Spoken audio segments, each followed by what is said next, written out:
so much to everyone who's part of THT for honouring the last 40 years, and I hope that over the rest of the year we'll continue to do so even more. On Saturday night, I went to see a play called Come From Away, and I don't know if any of you have seen it, but I highly recommend it to you. And I had quite a tear or 12 at the end, because at the end of the show, which is very uplifting and exuberant, the main actors came rushing back on stage with lots of pride flags and gave a little speech about it being the 40th anniversary of THT, and I'm probably going to tear up again, because it reminded me of the 12th of August 1986, which was the first time I encountered a THT bucket rattler. I went on to become a bucket rattler for THT, but on the 12th of August 1986, I went to the theatre in St Martin's Lane, and I was a theatre-obsessed university student studying theology, of all things.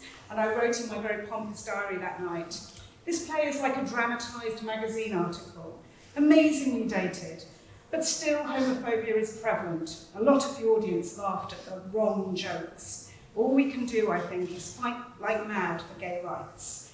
It is entirely at grassroots level that we can affect what needs to be affected, and everyone can do it the whole time."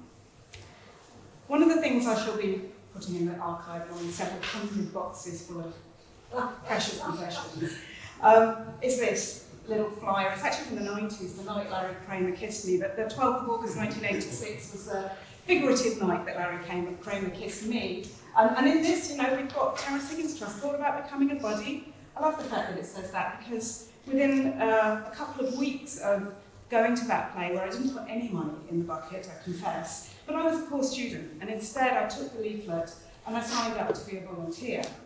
And a couple of weeks later, I was in a very dingy basement, Roseway Avenue, remember that one? No windows, but Jackie Hockings and Janet Green were leading us all in a volunteer training. So for a poor little theology student, this was quite terrifying. I had no scientific understanding at all, but I suddenly had to learn about science. And I wrote in my diary that what I really wanted to do was be a buddy. That seemed really very, very exciting. I did an awful lot of taking safer sex leaflets and shoving them in the pigeonholes of anybody at Oxford who I thought might be a gay man. I actually became very popular in my college, and The Normal Heart was playing in London, and even though I thought it was a rather administrative play, and not a very good play from my pompous perspective, it changed my life, and it absolutely transformed my feelings about what I wanted to do, where my values most mattered. I have a very unusual family background, and it really touched everything that mattered to me, and that homophobia that I saw at the theatre was what inspired me to become a volunteer. And when I was leaving my very elite university and they were suggesting ridiculous things to me, like being a management consultant, I decided I would go to THT. Why am I here tonight? Well, because I've offered them my archive, because I've been working on a book for quite some time. I wrote one of the first books about women and AIDS back in the early 90s, out of my solidarity, I suppose, with many dear friends, women living with HIV, women like Kate Thompson, to whom I dedicated it, who were very much in the minority. And I had by then gotten involved in treatment activism and a lot of health promotion for THT, and become able to understand some of the science, despite having a humanities degree. And it became important to try to articulate some of what was going on from an activist perspective, but also, as we all did in those pre-treatment eras, to try and understand how change could happen and how we could work with clinicians and others to save lives. And most of the energy for that happened from within THT.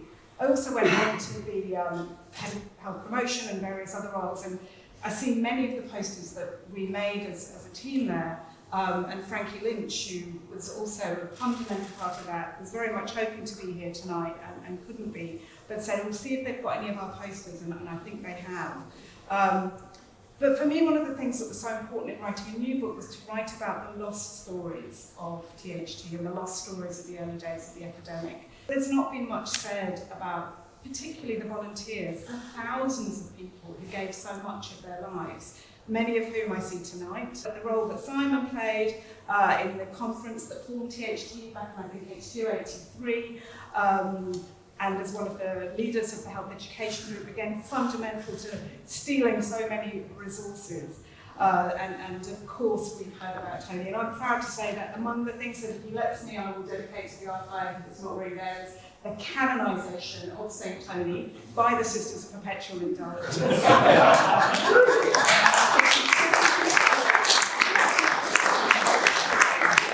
There is indeed a moment in it where we said, "Hail St. Tony, hail St. Tony." I'm not going to tell you what I've done since, but I've continued to remain dedicated to the response to HIV in different parts of the world. And as Di said to me earlier, you're something high up in global AIDS now, aren't you? Maybe I am, but back in 1987, where I was, I wrote my first ever CV, which I also discovered, here's a bit of heritage. THT volunteer since September 1986. October 1986 to April 1987, I worked on Oxade's helpline. Since July 1987, I've been a full-time volunteer doing the body group administration, organising liaison with PWAs and other agencies. I'm interfaith training officer, assist on the intensive training day. I've done 20 plus speaking and training engagements, was a roadshow volunteer, co-facilitated workshops on safer sex at the 87 conference. I co-planned a safer sex t-shirt competition for shop assistants, poster over there. I compiled the Claim Now leaflet and advised people on welfare benefits. I'm a member of the women's group and sat on the Roadrunners Planning Committee. And I really want to commend what you're doing at THT now, but also say how very sad I was to hear when I heard about the new strategy that you have a welfare grants scheme, I can't remember what you call it now. I always think it's ridiculous that this 21-year-old recent graduate was allowed to write leaflets helping people to claim benefits back in the 80s, but it was very much needed, as many of you will remember, when people were in terrible poverty as well as facing what appeared to be inevitable death. And it's heartbreaking to hear that despite massive changes over the last 4 decades, we're now back in a position where people need that kind of basic welfare provision again in our society, but good on you for doing it.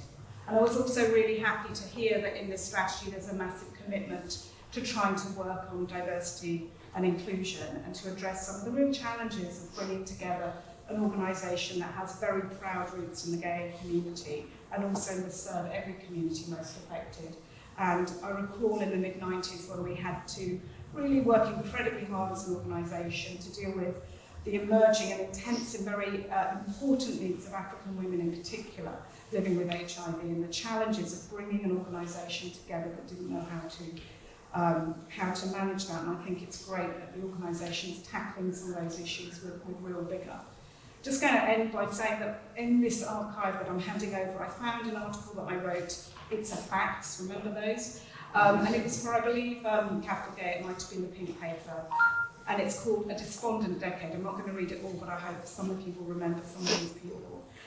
When the history of the AIDS crisis in Britain comes to be written, we will surely look back to 1993 as a pivotal year. This decade of the Terrence Higgins Trust has been a year of lost hope, lousy news on treatment, defunding of care, ongoing neglect of the communities most affected. In the first 6 months, over 1,300 people discovered they're HIV positive, nearly 800 people received an AIDS diagnosis, and more than 200 people have died. Among those stark statistics were 5 of the founders of the AIDS movement in this country, and I hope you will join me in remembering them. Dr. Simon Mansfield was a pioneer. Early on in the epidemic, he made his medical profession listen to what was happening, while he dedicated himself to care for people with HIV and AIDS. He ensured that this care continued into the community and that there was clear and accurate information for his work at St Mary's, the London Lighthouse and the COVID Centre, as well as with the National AIDS Manual. He was also committed to asking the difficult questions like what is the relationship between party drugs and safer sex. Simon died in April 1993 at home with his lover Gareth Owen and friends in the way he fought to establish services for others. Michael Howard died 6 weeks after Simon.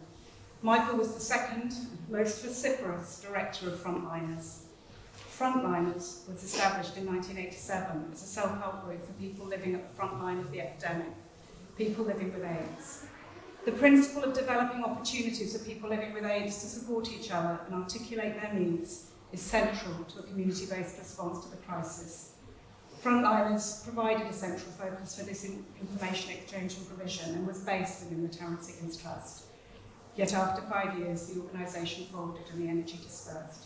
1 month after Michael, Jim Wilson died. He had been the longest survivor with an AIDS diagnosis in the UK. As well as being a founder of Frontliners, Jim was a forceful and brilliant spokesperson for people with AIDS. One of the first employees of the Terrence Higgins Trust, he coordinated international activities and later established services for people in prison. Then there was Stuart Marshall, filmmaker and a founder of Positively Healthy. Stuart was well known for his energetic contribution to lesbian and gay culture in films and making other people with HIV aware of the benefits of complementary therapies. And just a few weeks ago, when I wrote this in '93, Sheila died. She was one of the initiators and the first director of Positively Women. In death and in life, women, especially mothers with HIV and AIDS, often experience extreme needs for confidentiality, which is why I don't give her surname, and her death has not been widely reported. Although her vision of bravery in establishing services for women with HIV have been fundamental to the well-being of HIV-positive women in this country. Simon, Michael, Jim, Stuart and Sheila, 5 individuals with remarkable different skills and commitments. They were all at the cutting edge of the AIDS crisis, taking forward initiatives long before anyone could prove their vision was right. 1993 is the year we celebrate the vision of the Terrence Higgins Trust with its 10th anniversary. In our decade of AIDS, it is time for us to recall what we've created, what we've suffered, how far we've come, how many we've lost. And 30 years after that, I hope we will continue to remember their names and all the names and everything we've achieved together.